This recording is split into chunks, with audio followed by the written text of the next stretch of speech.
Shalom. Today, the 19th day of the month of Adar of this year of redemption 5783, corresponding to the 12th of March, as we enjoy the Rishimu, the trace and the residue of Purim, and we now advance steadily towards the conclusion of the month of Adar and the coming month of Nisan, the month of redemption. And for me, it is really a matter of deep thanksgiving to God Almighty that I'm able to speak to you today from the holy city of Tzfat, which is so very tranquil and so mystical and so full of inspiration. Many people, when they think of the city of Tzfat, if they've had the privilege of visiting or have seen pictures, think of the hillside town with its very quaint alleyways and old buildings. And indeed, this is the charm of the old city of Tzfat, the Ir HaAtika. And where I'm talking to you now is from the new city of Tzfat. This is the southern part of the city, and the entire city of Tzfat is built on the top of a ridge, on a hilltop, which is one side of a valley, and on the other side are hills. And the valley begins approximately at Mount Meron, which is to the northwest of Tzfat. And the valley spreads and goes all the way down to the Sea of the Galilee, the Kinneret. And there's a very important connection between all of these features of our Holy Land. From the point where I am right now, through the window, we can actually see the very beautiful Sea of Galilee, the Kinneret. We cannot see it quite as close up as we see in the present picture, but we can see its silvery sheen across the hills and valleys. So the rift that begins at Mount Meron and it comes down from Tzfat, going north to south, from Tzfat all the way down to the Kinneret Sea.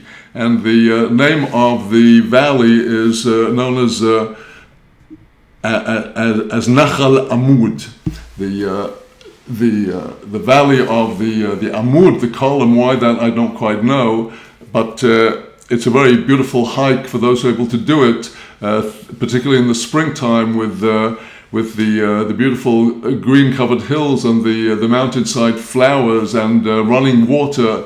And this valley does extend all the way down to the Kinneret Sea, and then the Kinneret Sea, of course, extends downwards to what people call the so-called Dead Sea, which I don't like to call it the Dead Sea. I don't like to call anything in the Holy Land of Israel dead, and I do believe that in time to come we shall be actually witnessing how vital this is. But if you look at the image of the land of Israel, you see how there is a straight line coming down from in the northern part of Israel, approximately parallel on the map, going east from the Bay of Haifa.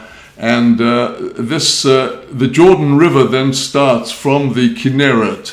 The Jordan River receiving its waters from the Kinneret, and the Kinneret itself is receiving its waters from the many hills and mountains around. And as the snows melt on Mount Hermon and on the other mountains in the early spring, and all the waters that has been sinking into the underground channels, all of this comes down into the Kinneret, which is really the most essential water supply of the land of Israel.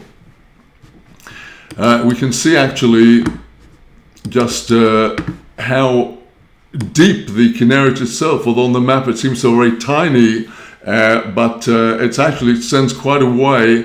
And from this particular image, we can see how the underlying cavities beneath the sea are portrayed in deeper and deeper shades of blue.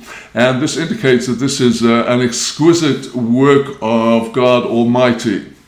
Indeed, in the city of Tiberias, there are very famous and well-known hot baths, which are receiving their hot water. It's been known from the days of antiquity, mentioned, of course, in the Talmud and Tractate of Shabbat, and very curative properties of the waters with sulfur. It is said that when the flood in the time of Noah came to its end, and God withdrew all of the waters of the deep that had come rising up as the rains came down from above and the water of the deep came down from below. Afterwards, God closed all this up except for the hot springs of Tiberias as a recollection of what is actually under there in the power of the earth. And the lake of Tiberias, the sea of Tiberias, the Kinneret, is an exquisitely beautiful geographic feature. As you can see here, literally does have the shape of a heart. That's why it's called, as I said, the Kinneret, from the expression of the Kinnor of King David. And there are many different points that from which one can see different aspects of the Kinneret, with its exquisite wildlife, the birds, and many other features of nature spots. If you can get a car to go around in, you can find gorgeous spots all around, and going up into the hills on the eastern side of the Kinneret, which are the mountains of the Golan Heights. Well, now, the whole of our Holy Land of Israel is a gift of God that was created by God Almighty for His inscrutable purposes through all of history. And indeed, this area has been area of people living for many millennia before the times that are recorded in the later literature. There is a tradition that in the city of Tzfat itself, which looks down over the Kinneret, there is in the center, if you know Tzfat, there's a place called Rehov Yerushalayim, Jerusalem Street, which is the commercial hub of the city, and at the side of a parking lot adjacent is the entrance to a cave, which is known as the Ma'arat Shem Va'ever, the cave of Shem and Aver, Shem the son of Noah, and Aver the descendant of Shem, both of whom were instrumental in bringing the tradition of the Torah to Abraham, Isaac, and Jacob. And this would indicate that Tzfat has been a spiritual center for thousands of years, and very understandably so. The city has a very strategic position. This became clear particularly more recent times in the Middle Ages, where it was built up by the Ottoman conquerors of the land of Israel, and became an important commercial hub and trading center, and had a very large population for hundreds of years. And the importance of the city turned it into, in later times, as we shall discuss presently, a magnet for the great sages of Israel, many of whom are actually lying here just a couple of kilometers from where I'm sitting. The Ari of blessed memory, and the Kabbalistic giant, Rabbi Joseph Caro, the author of the Shulchan Aruch, the normative binding code of Jewish law, and numerous others. The prophet Hosea is said to be buried in the cemetery here in Tzfat. And whether it is how we can actually picture the cave of Shem and Aver back then, many thousands of years ago, if it is indeed authenticated that this is the place, that would mean that we have a tradition, according to our rabbis, that Jacob, from the time that he left his parents' home in Beersheba from Isaac and Rebekah to escape Esau, before he actually traveled up to Lavan in Aram Naharaim, he spent 14 years in the cave of Shem and Eber studying the Torah. In the 5 books of Moses, there's a very strong indication that this city of Tzfat, overlooking the heart of Israel, the Kinneret, the Kinnor, was indeed one of the ancient cities of refuge. The cities of refuge in the land of Israel, as Moses was commanded, were 3 cities: Hebron, Shechem, today called by the wider world Nablus, and a place called Kedesh. The town of Kedesh is known to have been in the allotment of the tribe of Naphtali, who had their tribal share in the Galilee, in the north of Israel. And we know that the 3 cities of refuge had to be equidistant from one another, such that if you divided the land of Israel from north to south into 4 sections, the top quarter would have a city of refuge at the border between the top quarter and the second quarter. Then another city of refuge would be on the border between the second quarter and the third quarter. And then going south, the third city would have to be on the border between the third quarter and the fourth quarter, so that any person who needed to go to the city of refuge, that would be somebody who had unwittingly caused the death of someone else. He had killed somebody and needed to escape vengeance from the avengers of that person's death. He would go, according to biblical law, to the city of refuge. And the 3 cities having to be equidistant from one another, dividing the land up into these sections so that there will be the 3 equally aligned. Well, if you look at the map and you look at where is Hebron, a little south of Jerusalem, and where is Shechem, Nablus, if you draw a straight line upwards, making a distance equal to that between Hebron and Nablus, Shechem, between Nablus, Shechem, and what is to the north of it, you come to Tzfat. And this would be a very, very reasonable association, given the supreme tranquility, the divine presence that manifestly rules in this city. And this would be a place where people who had gone through these traumas of being involved in such terrible events would be around priests and Levites and teachers who would all be engaged in devotion and meditations and study by day and by night. And this would be the redemption of the person to whom such a terrible thing had befallen. And indeed, in later time, Tzfat itself has indeed been a city of refuge. It was built up, as I said, by the Ottomans. There were struggles between the Ottomans and the Crusaders during the Middle Ages for the control of the city. And it certainly passed hands several times from one to the other. But it was the Ottomans that built it up into the center in which it became in the 1400s, so that when the communities of Spain and Portugal had to flee, those who did not agree to the demands of the Inquisition to convert to Christianity, they fled to many places that were more amenable, and among them was the city of Tzfat. So that by the early 1500s, we already have a growing assembly of very great Torah sages and scholars, and particularly mystics, Mekubalim.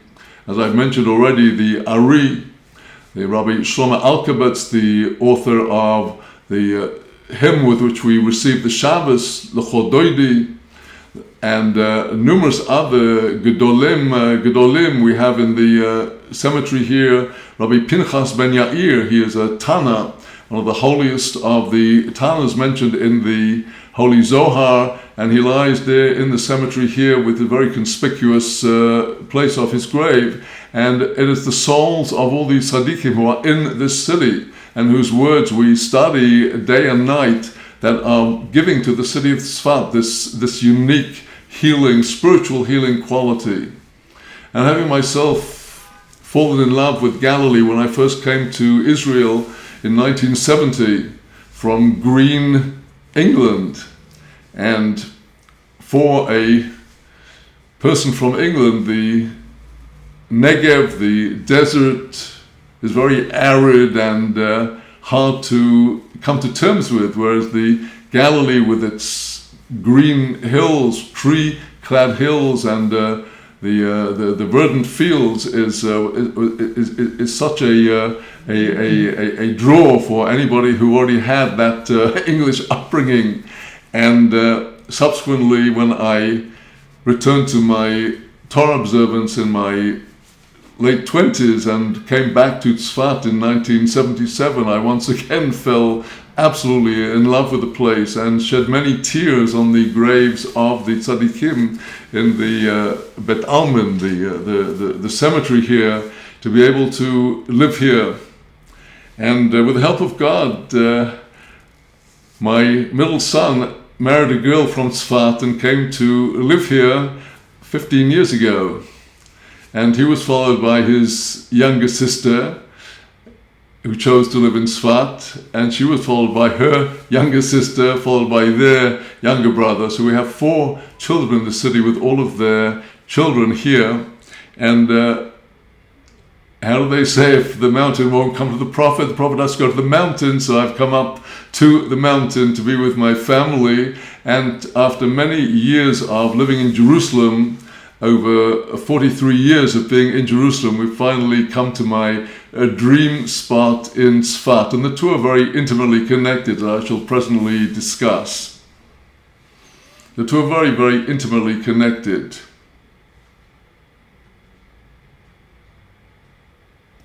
It says in the verses of praise that we recite every morning that God chose Zion, he chose Zion for his dwelling place in the Holy Temple. And the continuation is uses the expression that he desired to be there. The Hebrew expression in the verse is Zion bochaloi, God chose Zion, Ivo l'moishavlo, he chose it, he desired it for his dwelling place. And the Tzfat people say that this word Ivo, Aleph, Vov, Hey, would in Atbash, if you take each of the letters in turn and you turn it to the corresponding letter running from the end of the alphabet, if you take Ivo, the Aleph, which is the first letter of alphabet, you replace it with the Taf, which is the last letter. The Vov, which is the 6th letter of the alphabet, you replace with the Pei, which is the 6th letter from the end. And the Hey of Ivo, you replace the Hey, the 5th letter, with the 5th letter from the end of the alphabet, which is the Tzadi, you get Tzfat. And thus, Tzfat in Atbash, as it's known, the cipher of Atbash, replacing the letters in this manner, Ivo in the verse spells out Tzfat. That is to say that at the time when God's presence is not revealed in Jerusalem, God's presence rests in Tzfat. Well, I can tell you that the Jerusalem of today is an extraordinary, difficult place to actually live in.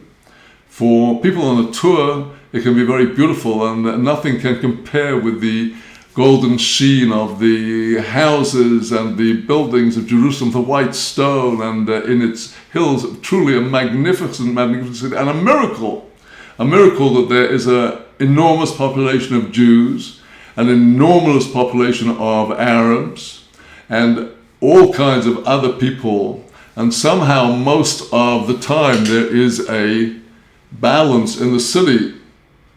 Within the Jewish population, there are people who are observing the Torah. There are people who want to do the very opposite, who want to defy the Torah. Those who want to spend all day in the Shiva and the synagogue. Those who want to go out in the summer and march on the streets in favor of LGBT rights.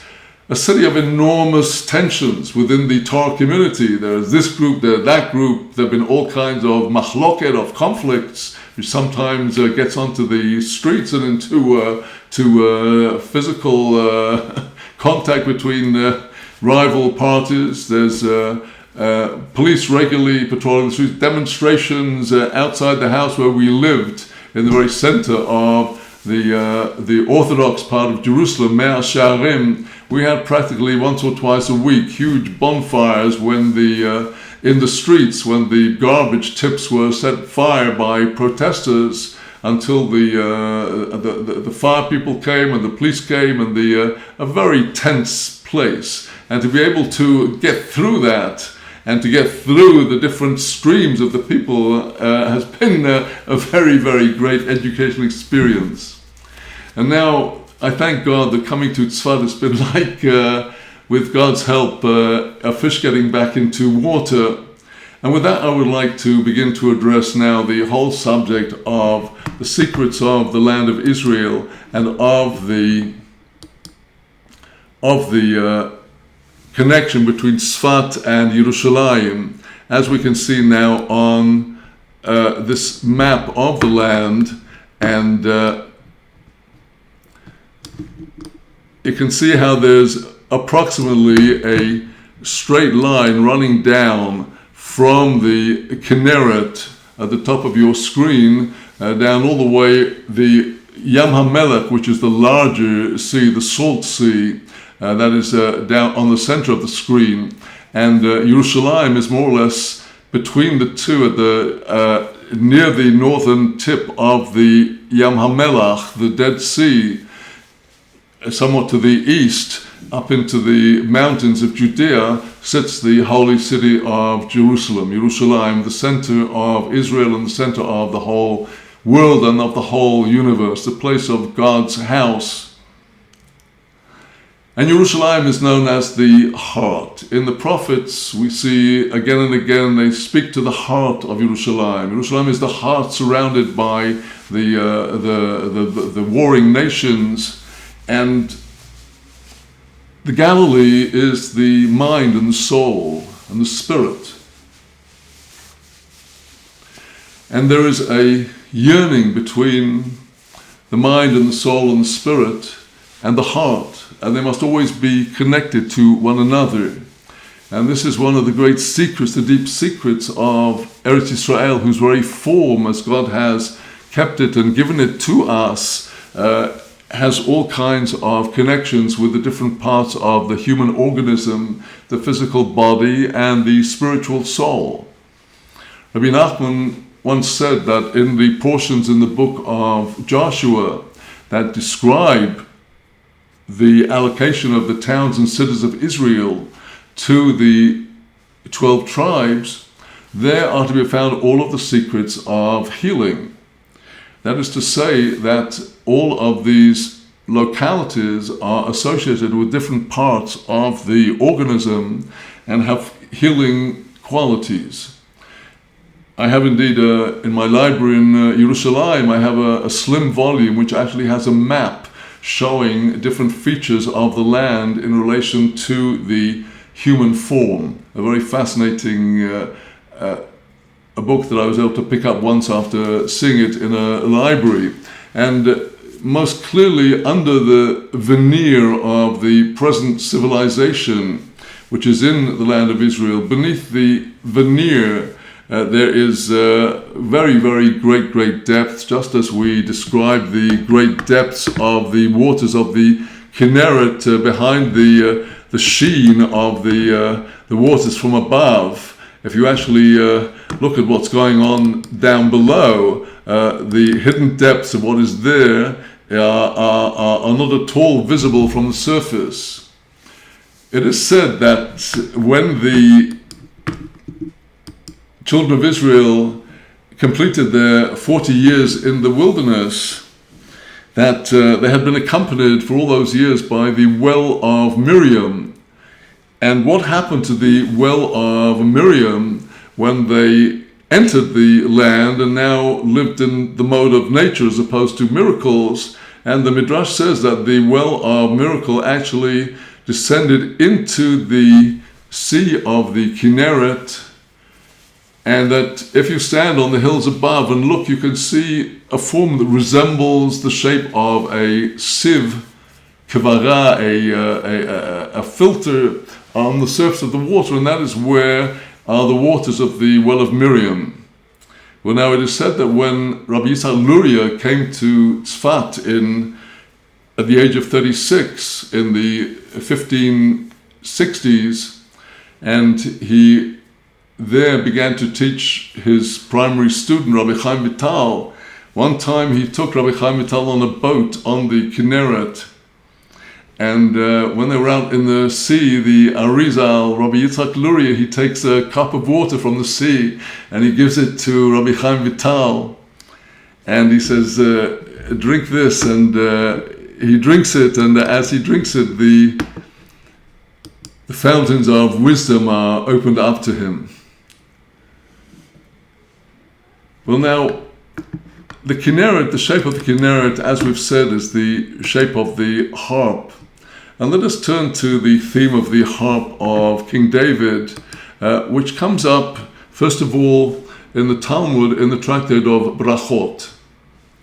It's the first tractate of the Talmud dealing with the daily blessings and prayers.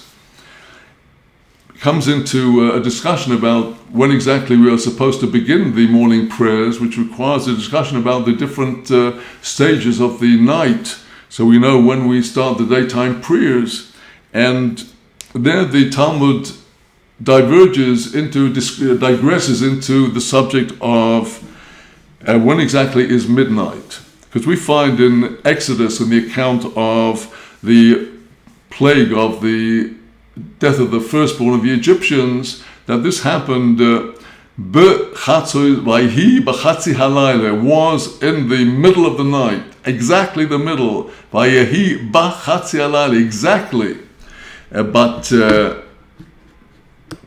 when Moses came to warn Pharaoh about the coming plague, he didn't say it will be b'chatzois, it will be k'chatzois, roundabout chatzois. So this might indicate that he was not quite sure, or he deliberately obscured the issue in case the astrologers of Egypt would miscalculate and say, he got it wrong. So Moses just warned Pharaoh k'chatzois, around chatzois, but the actual plague was b'chatzois, at chatzois. Well, now, King David writes in the Psalms that I will rise at midnight to sing your praises. Well, how did David know when it was midnight? If Moses didn't know, how did David know when it's midnight? And this is the subject of the Gemara here at the top line of the text, the end of the top line on your screen. David mihava yoda halgalelia emos. How did David know when was the middle of the night? Hashta Moshe Rabbeinu lo hava yoda. Moses did not know. Moses said around midnight, God says, I shall go among the Egyptians. My kachatzois. What does he mean around chatzois? You want to say that God told Moses around midnight? Could there be any doubt about the exact moment of chatzot in the eyes of heaven? God actually said to Moses, it will be b'chatzos, at the exact point. But Moses came along and he said, around chatzos. Moses was in some doubt. But David hava yoda. Did David really know? David simona havale. David had a sign. Said the sage Rabbi Acho, the son of Vizno, Omar Rabbi Shimon Chassidus, said the name of the saintly Rabbi Shimon,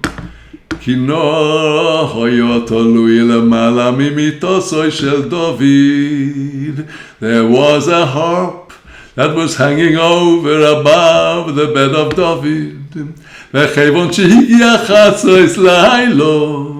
When came at the exact point of the middle of the night, came a breeze from the north, v'noisheves boi, u'menagein me'elo. The breeze would waft through the strings of the harp, and the harp would sing by itself. Miyad hava oimed v'oisik b'Torah, ad she'ola amud hashachar. Immediately he would stand and engage in Torah until would arise the pillar of dawn. Well, now, this is the Agadah. And to look a little into some of the profound depths of this Agadah, then let us go now to the writings of Rabbi Nachman and to the Likutei Moharan. And we shall go to Torah Chet in the first Chelek, the 8th teaching in the first section of Likutei Moharan, where the Rebbe introduces the subject of the harp of David, but let us look how he brings it up. This teaching eventually discusses the verse in the prophecy of Zechariah of the golden menorah that he saw in the temple.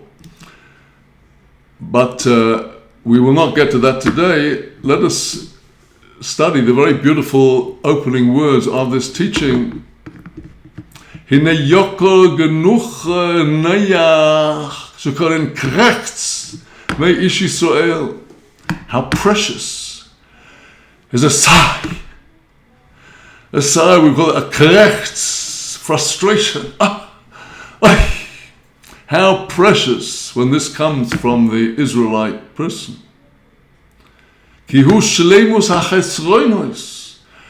The deep breath actually is the completion and the fulfillment of all that is lacking. Ki al yedei bechinas aneshimo shehu ruach chayim nivro ha'olam. It was through breath, which is the spirit of life, that the world was created. The Psalms tells us it was through the spirit of his mouth that all of their legions. Likewise, the future renewal of the world will also be through the spirit. And like it says, Psalms 104, Teshalach ruchako yiboreun usachadish b'nei adomo. You send forth your spirit, and they shall be created, and you renew the face of the earth. That is to say that the creation of the earth is not only the creation of the material, physical universe, it's the creation of the spiritual universe of which we are all a part. When we talk to one another, we are taking part in the spiritual universe, and we all have minds and souls, and the creation that is the renewal of creation will be the renewal of new souls that will come down into the world and completely revolutionize the way that people think, just as in the course of history, the way people thought has changed so many times from the earliest times, idolatry, through the beginnings of monotheism, to later forms of idolatry, the Renaissance and the great the great disenchantment of the world that described by Max Weber, where the whole world lost all of its charm. It will all be renewed with the Spirit of God. And so too, Gam Kein Chiyus Adam, the very life of our bodies and souls, it's all from the breath. Ki Chiyus Adam Anashimo. Our life is our breath. By Ba'achbov Nishmas Chaim, God breathed into Adam's nostrils the soul of life, the breath. Kol asher nishmas ruach chaim ba'apov. Chapter 7, Genesis, all that has the soul of the spirit of life in their nostrils. The breath, the breath, the breath. If only we become aware of our breathing and not forget about it. If we breathe deep and know that we're breathing in God's light and God's life. If breath is short and lacking, life is short.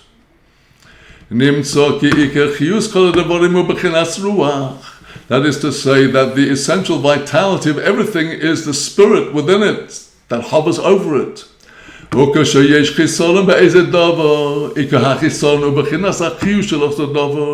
If there's any lack in your life, in any area of your life, if it's in your physical body, your environment, your wider world, the essential lack is in the vitality, or there's something lacking.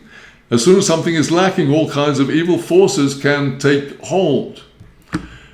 So if what is lacking is the Ruach HaChaim shel Oisa Adovo, La'asher HaRuach Hu Makayim Adovo.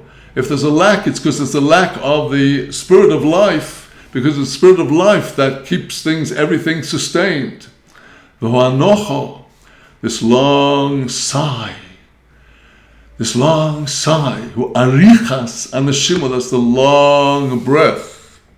Hu bechenas elech hapayim, this is the long nose, which is the kinui, the way that we speak of the incredible patience, the unfathomable patience of the creator of the world, his patience with us, waiting for us to turn to him to repent. So it's the breath. We need to draw down the breath because his quality is that of erech apayim, of patience. Dahainu marich eruchei, like God who takes such a long breath of patience with us, we too must take our long breath. When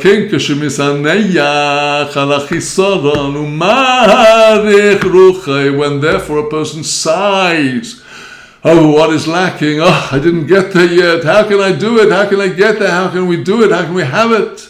And the person is going to be patient. Through his patience, he's drawing down his faith and belief and trust in God, down into this, yes, he will in the end answer. What is lacking in any case of lack is that the vital spirit is withdrawn. And for that reason, through the sigh, the person is able to complete what is lacking. But where do we get the true life spirit?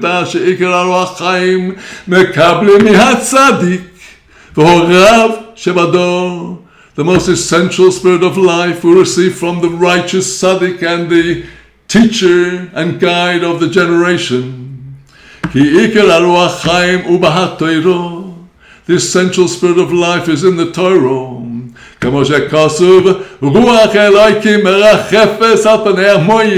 Genesis chapter 1 verse 2, the Spirit of God is hovering over the face of the waters. The waters are the waters of the Torah, which was the source of the whole creation. The Torah is God's creation. The Torah is water, and the Spirit of God is hovering over the waters of the Torah. The tzaddik is truly attached to the Torah from earliest years. He's been learning and studying and reviewing and revising and extending his understanding, deepening. And that is why the essential Spirit of God is by the tzaddikim. Al-kein ruach chaim etzlam, the Spirit of life is by the tzaddikim. When the person is attached to the rabbi, the teacher of the generation, when the follower sighs, when will I be answered? He draws his vital spirit from the tzaddik who reassures him. Have faith, have trust, look at the good, think what's the true meaning of this, how good will come of it. The tzaddik is attached to the Torah, and the Spirit of God is by the Torah. That is why the righteous tzaddik is called the man who has the Spirit in him. The tzaddik knows how to go according to the spirit of each and every one that he has to teach and guide. The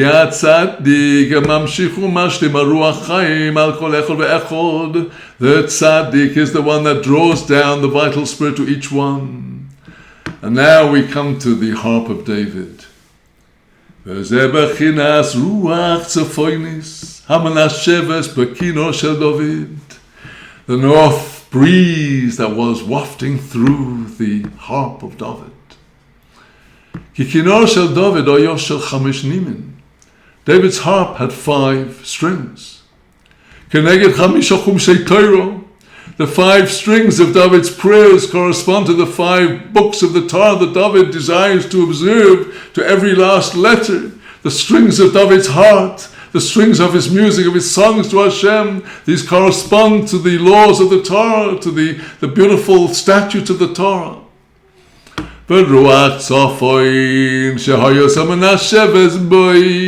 Now this north breeze that was wafting through the strings of the Torah, there's the Spirit of God that is hovering over the waters of the Torah. In the north breeze,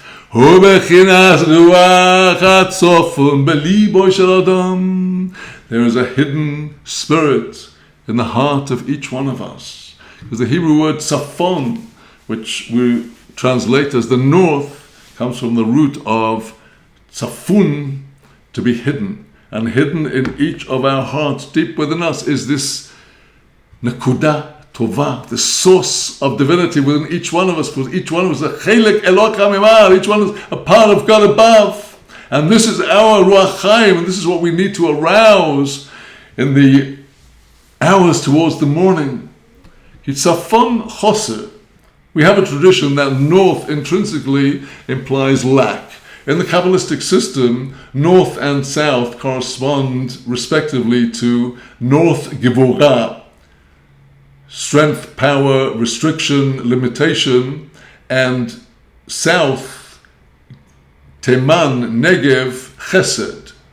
So any place where we have gevurah, we are dealing with a hiding of godliness. And that is why it's this ruach tzfonis, this in the heart is the divine spirit, but it's hidden because it's by definition something that is there in a state of tzimtzum, a state of constriction until we begin to develop it and bring it forth. Achisaron, since north intrinsically in Kabbalistic terminology implies lack, and the lack is in the heart. It's the heart which desires, the heart which feels, I don't have it. The blessing in Psalms 37, God will give you the desires of your heart. It's in the heart that are the desires, because something is lacking. And we say, Yamale Hashem kol mishaloisecho, let God fulfill all of your requests and desires. The very center of all of our vitality, of our physical system and of our spiritual inner psychology is all in the heart. It's written in the section of the 70 Maimorim of the Tikkun Zohar. There it writes, Kullahu shayofen misnahagin basalibo kamalko. All of the limbs are managed and run going after the heart as all of the servants follow the king. Like it's written in Ezekiel in the vision of the chariot, the lower angels, the Ophanim, had to go wherever the higher angels, the Chayos, would lead them. In whichever direction, whichever Ruach was dominant, there the Ophanim had to go. So all of the limbs of the body, which are the lower angels, the Ophanim, are all following the Chaya, the life in the heart.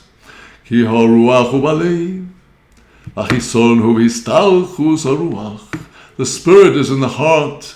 And if we feel a lack, it's because the spirit has left us. Why are we not happy at this moment? Why are we not fulfilling to be samech bechelko? Why do I feel I need this, I need that, I need to have this new... Why is lacking? Because there's something that is leaving me dissatisfied at this moment. The Ruach has left me at this moment, and that's why I feel the lack. And the place to feel this lack is in the heart. That's why you feel the lack in your heart. And that is why when the lack will be fulfilled, it will be fulfilled through the Ruach. That is when the Torah says, God will grant you, fulfill you the desires of your heart. Yamale Hashem, He will fulfill it, fill your heart with satisfaction. That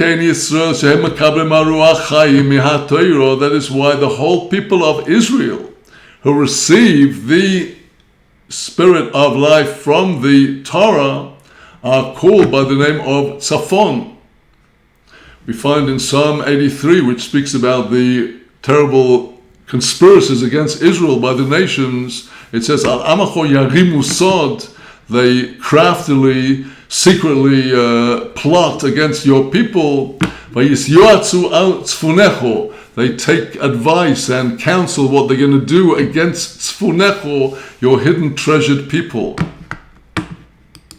So this is one section of this very amazing teaching 8 in the first part of Likutei Moharan, speaking about the relationship between the desires of the heart and our need to fulfill them through the vital spirit that we receive from the righteous, because the Torah resides with the righteous. It's not that we are somehow worshipping flesh and blood. What we are receiving is the spirit that hovers over the righteous through the power of all of the Torah that they have learned, studied, interiorized, and fulfilled all through their lives. And when we attach ourselves to the tzaddikim and endeavor to go through their ways, when we feel a lack, if we connect it with the tzaddik, we can write a letter to the Rabbi, I need this and this. Why do I need it? Because this and that. I need it for my divine service. God, help me to get it. This way, when we understand that our needs are fulfilled essentially in the most satisfying way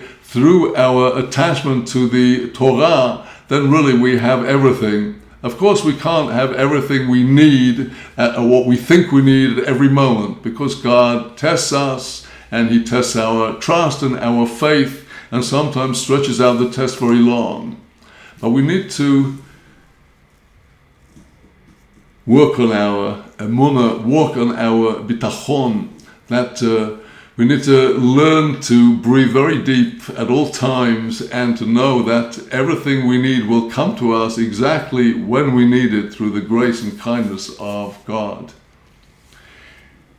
And this very much relates to the period of the year that we are now entering into as we conclude at the end of this week the book of Exodus, the book of Shemot in our weekly Torah readings, and come the following week with the Rosh Chodesh Nisan to the opening of the book of Vayikra, Leviticus, dealing with the first commandments that God gave to Moses after the completion and after the consecration of the new Mishkan, the new sanctuary in the wilderness.